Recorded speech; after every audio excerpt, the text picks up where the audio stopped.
I have a confession. I use technology to babysit my children. Not exactly my proudest moment, but let me tell you how I got there.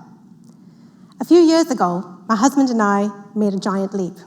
We packed up, moved across the world, and started over. New job, new home, new everything. And it was a lot. I had just stepped into a senior leadership role, managing a team I had never met remotely. My eldest was struggling with online school. My youngest thought I was her personal jungle gym and was clinging to me like her life depended on it. I was exhausted. And one day, in a moment of pure survival mode, I caved. I handed my 2-year-old an iPad. Just 30 minutes of CoComelon, I said to myself. But 30 minutes became an hour, and an hour became more. And for a little while, it felt like a win, because for those few moments, I could breathe, I could catch up, I felt like I could hold it together. But here's the thing about those little relief moments. We rarely stop to ask, at what cost? Because by the time my youngest turned 4, I saw the change. My bright, curious, hands-on everything toddler was now throwing tantrums anywhere, everywhere, when she didn't get what she wanted or when she wanted it, especially the device. It wasn't just about CoComelon. It was the stimulation, the instant gratification that I had unknowingly trained her to crave. Now let's be honest. How many of you have handed your child a device just to finish that meeting, to sit through that long car ride? Well, let's be real, use the bathroom in peace? We've all been there. But here's the thing. If you've ever seen a child lose their patience over slow Wi-Fi, you know that this isn't just my story, it's our story. Technology has been woven into our lives, but somewhere along the way, without meaning to, we've let it shape our children in ways we never intended. And I should have seen this coming. Because for years as an educator, I watched students all across the globe grow restless, become more easily frustrated, more likely to blame others rather than take ownership. And here's the thing. I was doing the exact same thing to my own child. What started as a moment of relief for me became a pattern of dependency for her. And we're seeing this pattern everywhere. According to a 2023 study published in the Journal of American Medical Association Pediatrics, higher screen time use in early childhood alters brain activity and weakens impulse control and emotional regulation in later years. School loneliness has doubled worldwide, according to a 2021 study published in the Journal of Adolescence, especially since smartphone use became more widely accessible. And nearly half of teenagers say they are online almost constantly, according to a 2024 study by the Pew Research Center. But let me be clear, this isn't just about screen time. It's about who our children are becoming.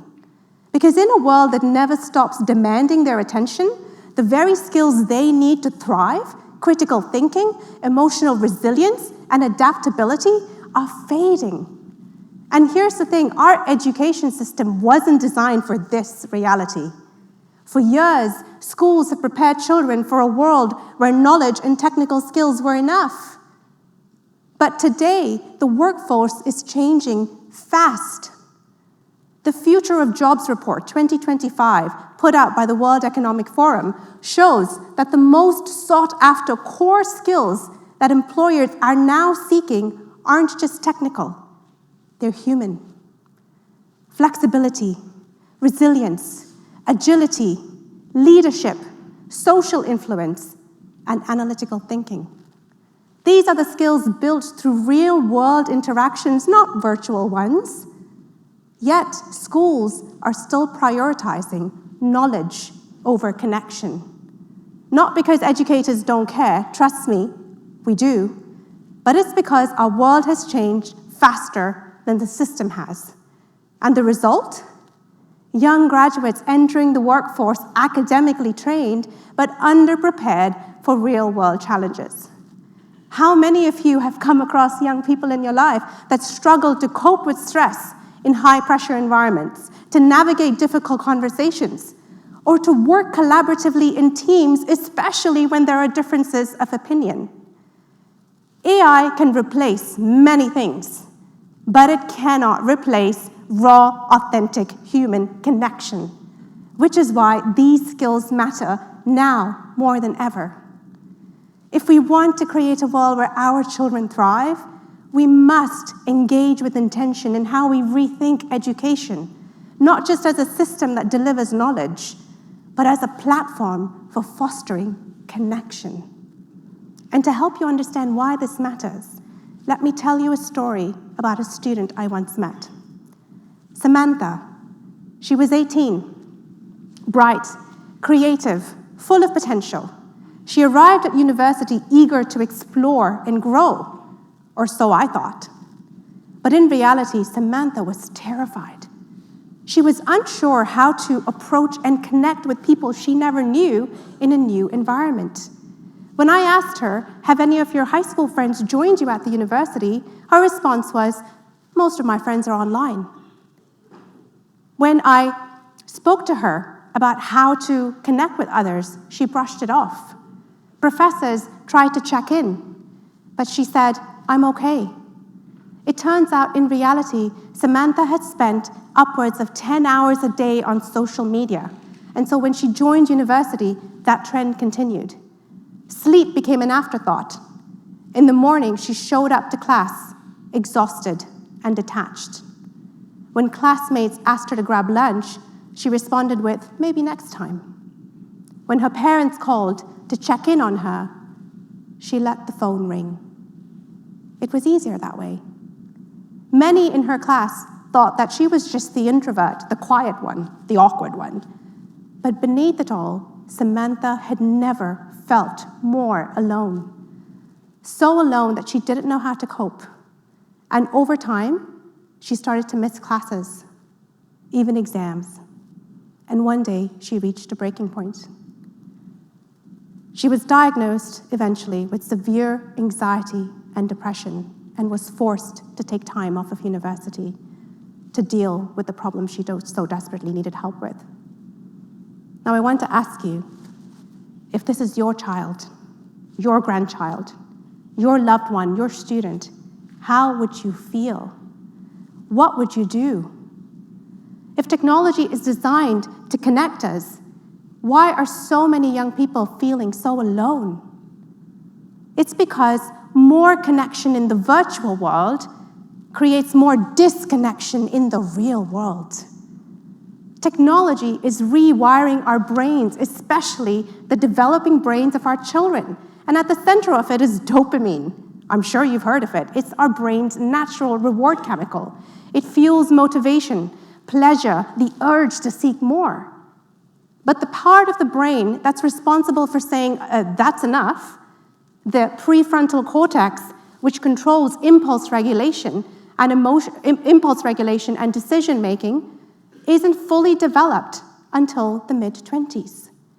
So what happens when a young mind gets hooked on instant rewards? Well, every like, every notification, every video they watch pulls them deeper into a cycle because it delivers a tiny dopamine hit. The more they watch, the more they crave. And this is no accident, because social media was designed to keep us hooked. Their targeted algorithms are like invisible puppet strings, overstimulating our brains and keeping us locked in. And eventually, what happens is it becomes a habit, a cycle, what I call the tech disconnection cycle, where overstimulation of technology leads to dependency, the need to constantly check our notifications and be online, where dependency leads to isolation, kids spending hours glued to devices, and where dependency leads to disconnection, where genuine relationships, the kinds that foster patience, trust, empathy, resilience, are slipping away. And what's worst is this disconnection for our young minds actually shapes their inner narrative. It turns self-doubt into a constant companion, comparison into a daily battle, and perfection into an impossible standard. It isn't just the algorithms that harm them, it's the stories they start to tell themselves. I'm not good enough. I'll never measure up. I don't belong. These aren't just thoughts. For so many young people, they become core beliefs that follow them into adulthood, that shape the way they see themselves, their relationships, and their place in this world. Social media was designed to connect us, but no amount of likes and followers can replace the depth of a real conversation or the feeling of true belonging. So how do we change this? Well, it's not just about limiting restrictions or limiting exposure, because that is part of the solution. Technology is part of our world. It's about redefining connection. Education must evolve to prioritize connection as a core competency, because the future of education isn't just about what our children learn, it's about who they become. We don't need to abandon math or science or literacy, but we need to integrate something just as essential, what I call the human connection framework. It has 3 pillars. Connection to self. If young people don't know how to navigate their emotions or their minds, how can they navigate this world? But what if we taught them that emotions last 90 seconds before we reinforce them with our thoughts? Dr. Jill Bolte Taylor calls this the 90-second rule, a simple tool to stop emotional spirals before they start. Because when students learn to connect to themselves, they'll build confidence, resilience, and a rock-solid mindset. The second pillar is connection to others. We are wired for human connection, but today's generation are more comfortable texting rather than talking, more fluent in emojis than in face-to-face conversations. But the skills of connection, collaboration, and conflict resolution aren't automatic, they're learned. So instead of individual assignments, how about we integrate more team-based problem solving into every single subject? Ones where students have to learn how to listen actively, make eye contact, respond with empathy, and work together as part of a team towards one common goal.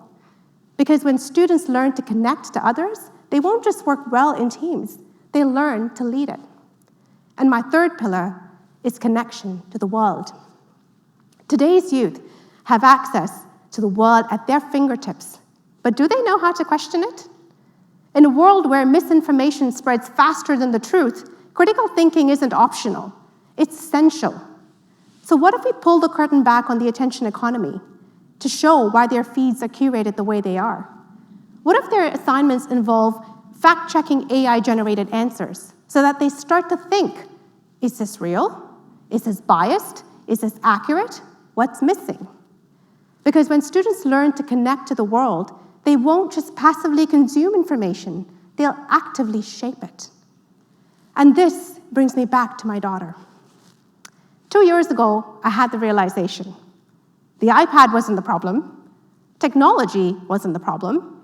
The problem was how I had conveniently used technology as a quick fix to replace connection. I couldn't go back and change what had happened with Samantha, but in my own home, I had a choice. So I began making small shifts.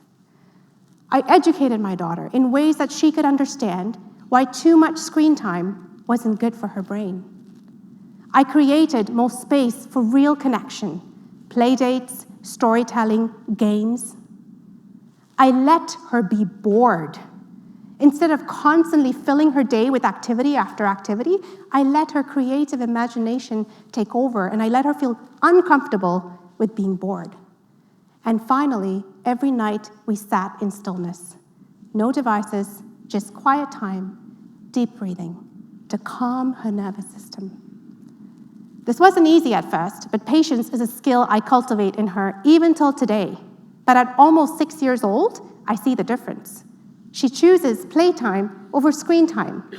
When I do ask her to hand me back the device, she does so willingly, recognizing that screens are a part of life, not the center of it. But this change didn't happen overnight. It happened in small, daily ones. And that's what we need in education. Too many young people today are struggling, disconnected, unseen, overwhelmed by a world that moves too fast, demands too much, and never lets them pause.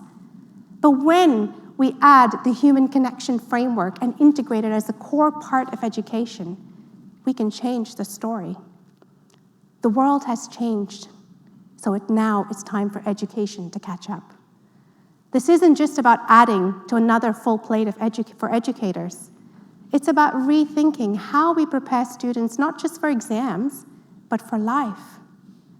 As a parent, I once thought a screen was just a moment of relief. As an educator, I once thought students will just adapt. But the truth is, we cannot expect our children to thrive in a tech-driven world if we don't teach them how. At the end of it, this isn't just about education. It's about the future of our society. Do we raise a generation fluent with technology but disconnected from themselves and from each other? Or do we reinvent education to ensure that technology enhances, not replaces, what makes us human? The path we choose will define the next generation. But if we don't act now, the cost is not going to be just in our schools. It will be in our homes, in our workplaces, and in the very fabric of society. So I leave you with this. How can you implement the connection framework into your life, into your classroom, into your workplace? Because real change doesn't need policy. It begins with us. Thank you.